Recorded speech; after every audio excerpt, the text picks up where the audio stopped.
Kublai pikin nang pet barok bat kumju yaki subscriber dia mata kindiat nya pa syak ka kubor ka bala sapriang stat bah hang ne apok ka slapar the ke jongi bat ka kubor ka bak ikla shisha bat ka kubor ka bala mi na po ka ri Amerika lai thu bak min sngi balangka andre tarik ubnai Januari usnam arjar puai ka ri Amerika kala dan pedang ka jingken rum kenram hadin bak ka seng kongres na kategori Amerika kala mod ban ai no ya kashuki presiden jangkari Amerika Shah Joe Biden hamar ba ka ne ka jingjia ha ka ba ka steka seng kongres kan ai no ki briew jangkari Amerika ki badai ki nang support jong utram ki la kiu khloit bat kila penlang ya katika jing ya protes la ne ka jing wan tu katika kapital kabadan katika nong ba Washington DC banyak hi halor kan ne ka rai ka kongres namar ba ki briew ki nget bet ba ka election arja arpau hak ba Joe Biden ula job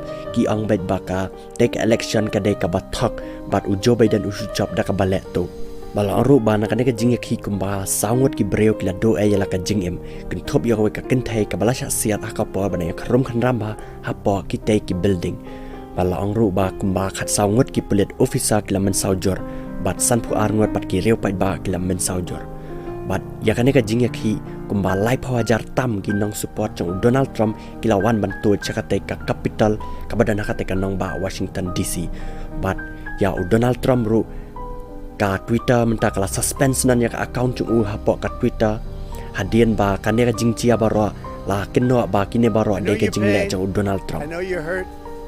We had an election that was stolen from us. It was a landslide election, and everyone knows it, especially the other side.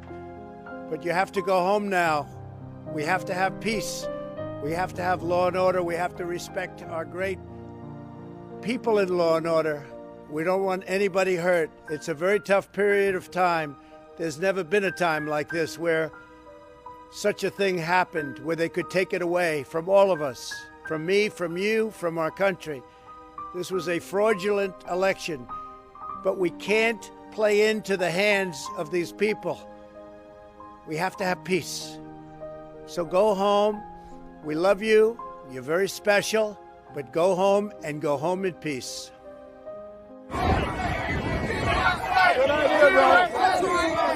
That's USA.